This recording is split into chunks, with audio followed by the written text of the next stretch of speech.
Bonjour Ilana, bonjour à toutes et à tous. Aujourd'hui, j'aimerais vous parler du Rav Shlomo Louria. Le Rav Shlomo Louria, dont c'est aujourd'hui le jour anniversaire de la disparition, est né en 1510 dans la ville de Brest-Litovsk, Brisk, une ville qui va abriter de très nombreux grands rabbinim. Le Rav Shlomo Louria lui-même, issu d'une famille de rabbinim, famille Louria, dont on donne un lien de parenté avec Rachi, et qui pourrait faire remonter son arbre généalogique jusqu'au roi David. C'est nous dire l'importance.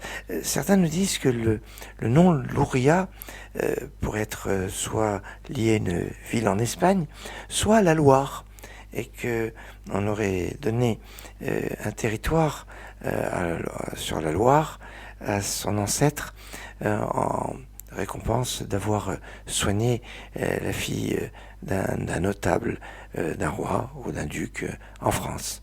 Il est donc né en 1510, il a été rave dans plusieurs villes, notamment à Worms et à Louvain. Il était le beau-frère du Rama, Rabbi Moshe Serles, l'auteur des glosses ashkénazes du Shulchan Aruch. D'ailleurs, à propos du Shulchan Aruch, le Maharshal était opposé au principe du Shulchan Aruch. En effet, lui-même étant un grand posek halacha, un décisionnaire, il considérait qu'il fallait tirer la halacha, apprendre la halacha du commentaire du Talmud de la Gemara. Comme on voit le Rif, Rabbi Yitzhak El-Fassi, ou le Rosh, Rabbeinu Asher, l'un est espagnol et l'autre est ashkénaze, mais tous les deux après se sont retrouvés en Espagne, mais pas à la même époque, même si le Rif était originaire d'Afrique du Nord et le Roche donc était ashkénaze. Toujours est-il que ces rabbins vont faire un commentaire de halakha, de loi, comment se comporter, comment tirer les lois à partir du Talmud.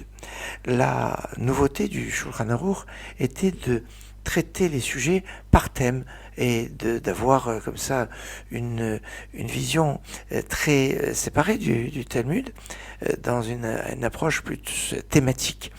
Le Maharshal était contre cela en disant qu'on n'allait plus étudier le Talmud si on n'allait pas rechercher dans le Talmud la halakha. L'histoire a donné raison à Rabbi Yosef Karo et au Rama pour privilégier le Shulchan Aruch, qui est plus facile d'accès pour trouver les halachot, les lois concernant le Shabbat, le matin. Quand on parle des lois, par exemple, d'un Brit Mila, on les retrouve dans le traité Shabbat. Et il faut s'y connaître. On pourrait dire que le Maharshal s'adresserait à des experts, à des érudits, et le Shulchan Aruch peut être en fait plus accessible à tout un chacun. Excellente journée.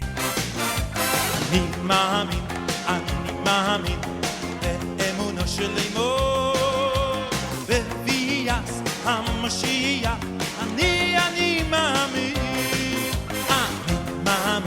אני מאמין, באמונו של אמו, בביאת המשיח, אני מאמין, משיח, משיח, משיח, אוי אוי אוי אוי אוי, משיח, משיח, משיח, Mashiach, Mashiach, oy oy oy oy oy, Mashiach, Mashiach, Mashiach, oy oy oy oy oy. שישמע עם כל זה יחכה לו בכל יום שיבוא. שישמע עם כל זה יחכה לו בכל יום שיבוא. שיבוא, שיבוא, שיבוא, שיבוא, יבוא. מאמין, אני מאמין באמונו של אמו בביאת המשיח, אני מאמין, אני מאמין באמונו של אמו